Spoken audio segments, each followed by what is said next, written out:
This episode of Techno Buffalo is brought to you by lynda.com. What's up, everyone? John Rettinger from Techno Buffalo here. Welcome back to the episode of Rumor Roundup. We got a lot of rumors to round up this week. We're going to talk about Apple's new watch designs. They might also be getting to your home. Google is looking to buy Dropcam possibly, and last but definitely not least, Oppo is going mini. This is Rumor Roundup. Let's start rounding them up.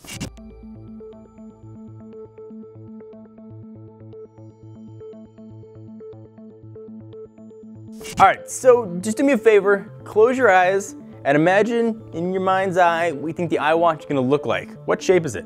You probably said like rectangle or square, like this pebble I'm wearing. But it might be changing shapes. Of course, the iWatch just points to a little rumor, obviously caveats apply.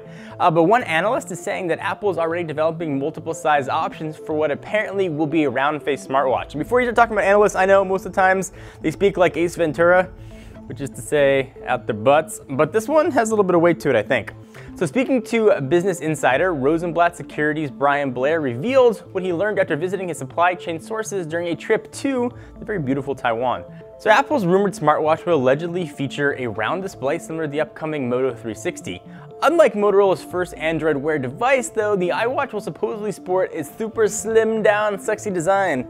We don't know how Apple is going to slim down its smartwatch, although recent reports have hinted that they could just cram extra sensors into the main processor to cut back on any extra chips. The only time you want extra chips, when you have a Super Bowl party, and you can just Blair also reports that Apple released two versions of the iWatch this year, likely targeting men and ladies separately with larger and smaller models. You can guess which one might be for which. If the rumor is true, it could help Apple appeal to a broader market. Unlike previous smartwatch models that really just aren't a one-size-fit-all thing and are usually too bulky for anyone with smaller wrists to wear. He also predicts Apple is going to produce a whopping 18 to 21 million units ahead of an official iWatch launch earlier this year. We're not really sure if the iWatch is even going to happen. I'd say pretty likely. But if Blair is right, it sounds like Apple might be on the right track. Of course, we have WWDC coming up just next week, so we could know that sooner rather than later. You know, I kind of started to prefer the idea of a round to a square screen size, and offering multiple size options should help appeal to more than just the first wave of tech enthusiasts.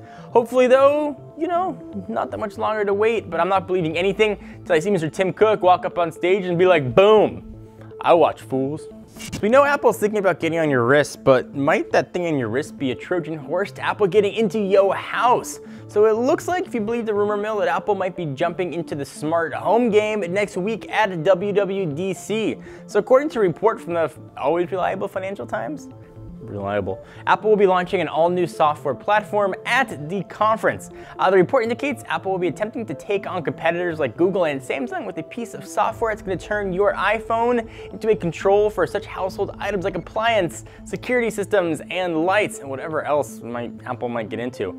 So Apple's master plan is said to include a scheme similar to what it does with the Made for iPhone branding on accessories that allow the manufacturer to just slap an Apple logo on it to inform consumers that the purchasing works with whatever this new system is going to be called.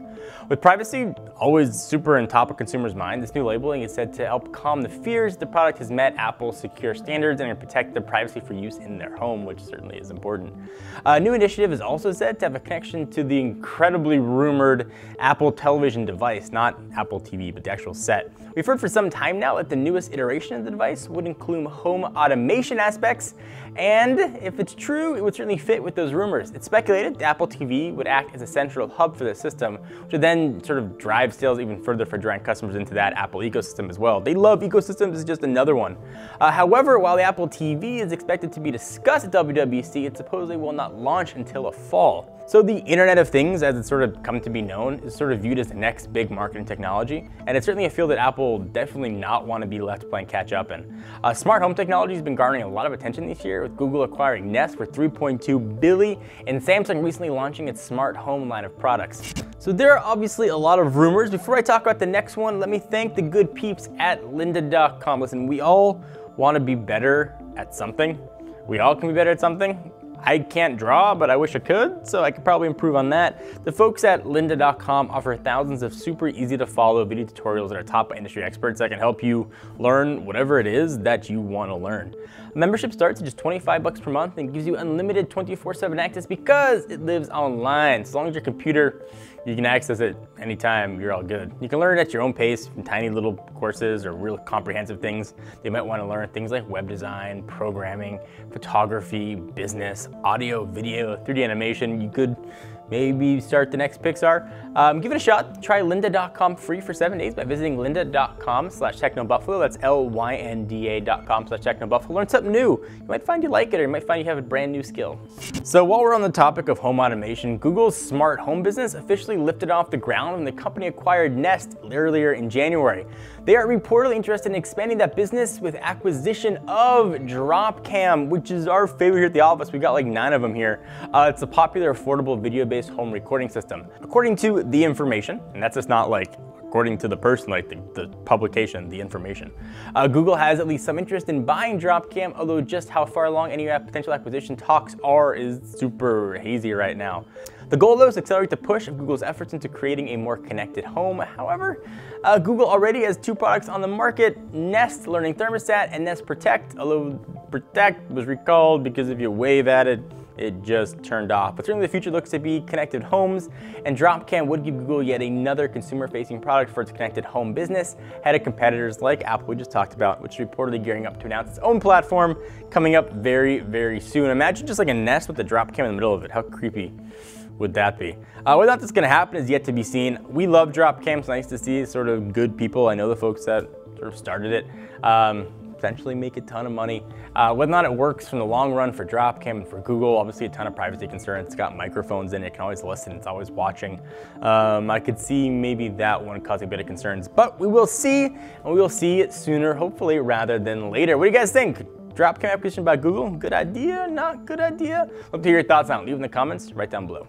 Let's wrap this sucker up with a teeny tiny rumor. Last week, the Oppo N1 Mini leaked its way through the FCC, and earlier this week, the Chinese company has confirmed that the device with a press invitation posted on Weibo for a May 30th event. The new handset is expected to be a scaled back version of the Baller N1, which launched late last year. So based on recent leaks, we're expecting the Oppo N1 Mini to offer a 5-inch 720p display, a rotating 13 megapixel camera, 2140 mAh battery, and LTE. We don't know what device is going to come in a CyanogenMod variant, please, like the flagship model. Otherwise, the design looks extremely similar to full-fledged Oppo N1, although it should be significantly easier to fit in your pocket compared to the 5.9-inch Gigantor. They're also expected to follow up with the N2 in the near future, but we're not expecting to see that device unveiled at May 30th. We haven't heard much about the new smartphone beyond its alleged name, but it's probably too early to release any new flagship model to 6 months after the Oppo N1 hit the market. But I want to hear your thoughts on it. It's kind of cool. More cyanogen phones, the better. I hope that we get that. I would be super duper happy.